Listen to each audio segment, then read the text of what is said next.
मैं बुद्ध की मजबूरी सोच के परेशान होता हूँ कई बार, और फिर मैं सोचता हूँ कि काश यशोधरा जैसा व्यक्तित्व सबका होता। बुद्ध की रियल कहानी क्या है शायद किसी को नहीं पता। मैं जिस कहानी की बात कर रहा हूं, मैथिली शरण गुप्त नाम के एक बड़े प्रसिद्ध कवि ने यशोधरा नाम की पुस्तक में वो कहानी लिखी है, भूमिका में जिक्र किया।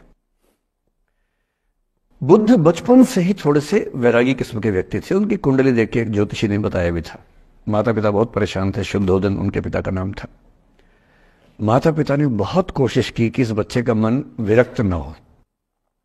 अच्छा महल बनवाया, सारी सुविधाएं दी।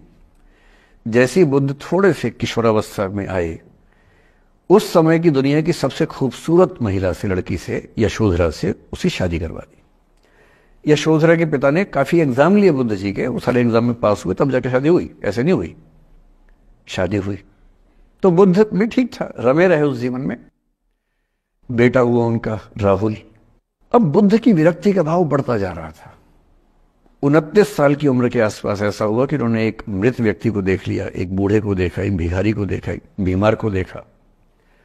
विरक्त हो गए और उनका मन हुआ घर छोड़ दूं, ज्ञान की खोज में चला जाऊं। अब ज्ञान की खोज में जाएं, उनको पता है कि भाई मेरी पत्नी भी है, मेरा बेटा भी है, राज्य भी है, कैसे छोड़ दूं? छोड़ना जरूरी है। अंदर की आवाज है कि छोड़ो, तुम इस चीज के लिए नहीं बने हो, तुम्हारा स्वधर्म कुछ और है। बाहर की जिम्मेदारी है कि छोड़ नहीं सकते। मैं अनुमान करता हूं कि बुद्ध ने शायद अपने पिताजी से कहा हो कभी कि पिताजी मैं बहुत परेशान हूं, छोड़ना चाहता हूं। तो पिता ने समझा बुझा के मना किया होगा कि बेटा शोभा नहीं देता, ऐसा मत करो।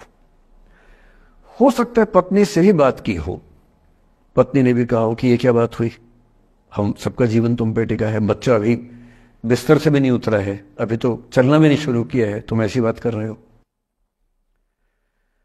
इसका जिक्र नहीं मिलता इतिहास में कि ये बात हुई कि नहीं हुई।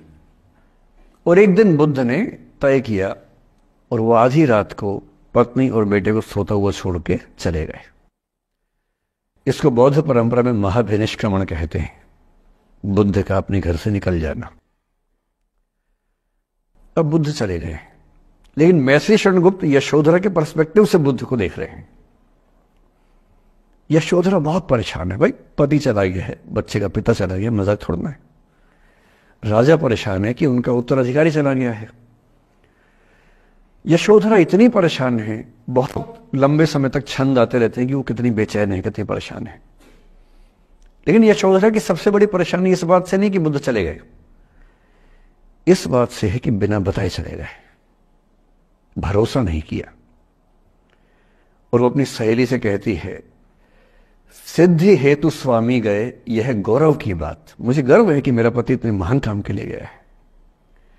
सिद्धि हेतु स्वामी गए, यह गौरव की बात, पर चोरी चोरी गए, यही बड़ा व्याघात। सखी सखी वो मुझसे कहकर जाते, कह तो क्या वो मुझको अपनी पथ बाधा ही पाते, क्या मैं रास्ता रोकती उनका? उसके मन में ये मलाल है कि बिना बताए चले गए। वो इस भाव को लेट गो नहीं कर पा रही है, परेशान है।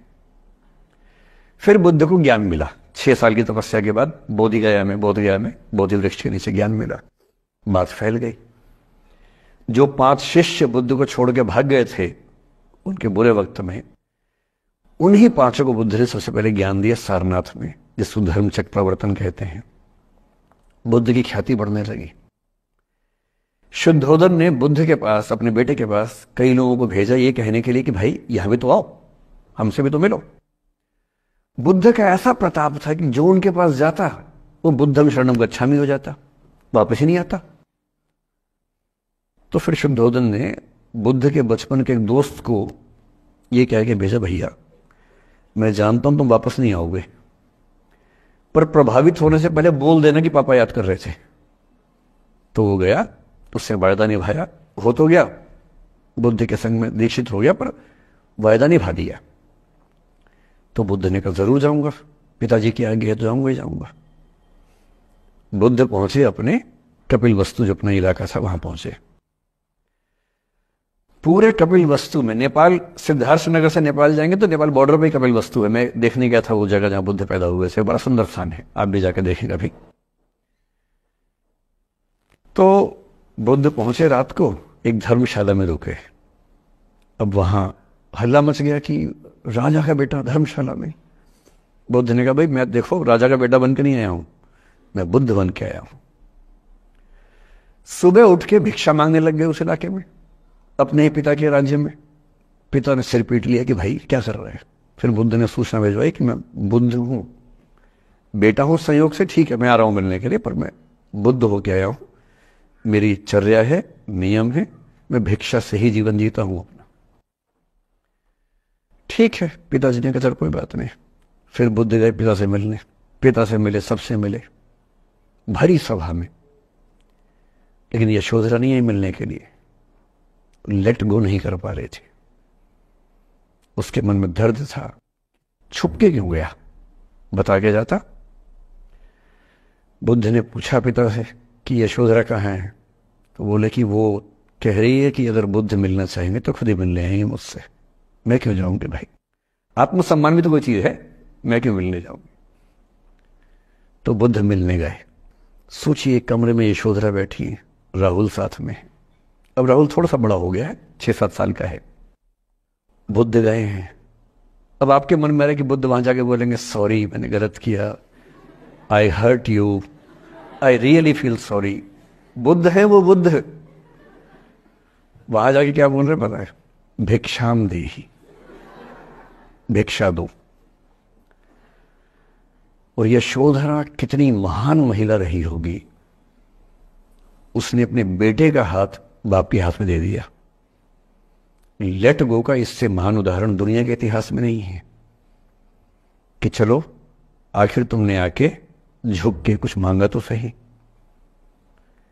उसकी जितनी ईगो थी, अहंकार था, सब विगलित हो गया। और जो औरत परेशान थी कि मुझसे बिना बताया गया, उसने अपने बेटे को दे दिया कि इसको लेके जाओ, क्योंकि वो जानती है कि तुम महान काम कर रहे हो, और तुम महान काम कर रहे हो तो मैं क्यों बीच में आऊंगी भाई, मेरा पति महान काम कर रहा है तो मुझे खुशी होनी चाहिए, और तुम्हारी उस खुशी में मैं क्यों पीछे हटूं। बस मुझे भरोसे में लेके जाते तो और खुश होती।